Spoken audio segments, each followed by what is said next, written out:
Imbis na magdiwang ng Pasko, naglinis ang ilang taga-Albay na binaha kasunod ng malakas na pag-ulan. May ibang taga-Aurora naman na inabutan ng Noche Buena sa daan matapos tumaas ng tubig sa daraanan nilang ilog. May report si Jamie Santos.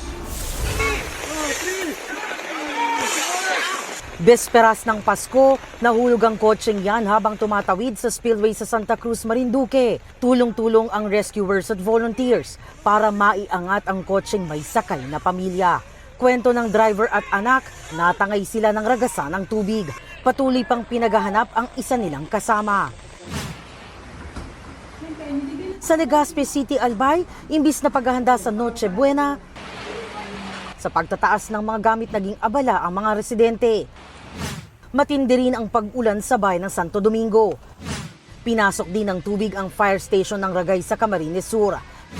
Pati ang kulungan ng baboy sa Lupi. Sa Catanduanes, kabi-kabilang landslide ang naitala.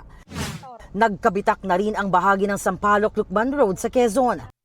Tuluyan na pong nasira ang aming karsada. Ito po, oh. Wala nang makakadaan ditong malalaking sasakyan. Stranded ang ilang motorista. Kaliwat kanan din ang pagguho ng lupa sa mga bayan ng Real at Infanta. Sa Laguna, binaha ang ilang bahagi ng Fami, Paete, Santa Cruz, Victoria at Los Baños. Sa Dilasag, Aurora, sa daan na inabutan ng Pasko ang ilang motorista.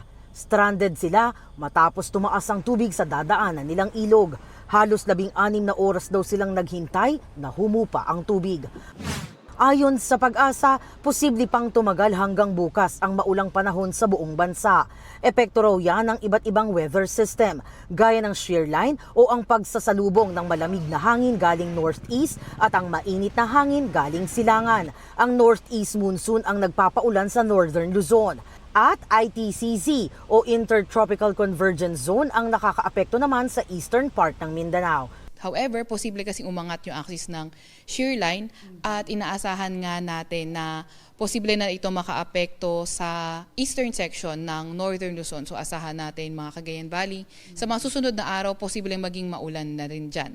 And then sa southern part naman, yung ITCZ posible rin na magdala ng mga paulan kahit mga bukas, and titingnan natin kung abot ba sa mga succeeding days. Jamie Santos nagbabalita para sa GMA Integrated News. Huwag magpahuli sa mga balitang dapat niyong malaman. Mag-subscribe na sa GMA Integrated News sa YouTube.